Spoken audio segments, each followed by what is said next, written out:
চামড়া সংরক্ষণের আগের সতর্কতা। চামড়ার গায়ে যেন কোনো মাংস লেগে না থাকে। চামড়া ছায়াযুক্ত কোনো জায়গায় রাখা দরকার। ভালো চামড়ার জন্য বৃষ্টি বা গরম কোনোটাই ভালো না। চামড়ায় যে কোনো নিম্নমানের লবণ ব্যবহার করা যেতে পারে।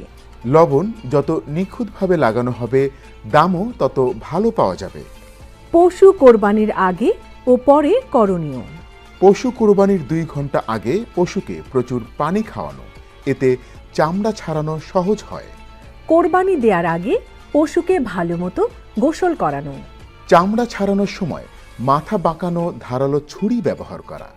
পশু কোরবানির পর চামড়া ভালো করে পানি দিয়ে ধুয়ে ফেলতে হবে। ভালো চামড়া পেতে করণীয়। পশুর গলায় প্লাস্টিকের দড়ি ব্যবহার না করা।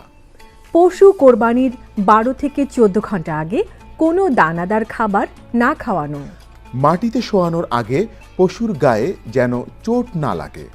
মাটিতে শোয়ানো অবস্থায় টানা হ্যাচড়া না করা, এতে ঘর্ষণে চামড়ার মান ক্ষুণ্ণ হতে পারে। চামড়ার কোনো জায়গা যেন লবণমুক্ত না থাকে। চামড়ায় রোদ অথবা বৃষ্টির পানি যেন না পড়ে।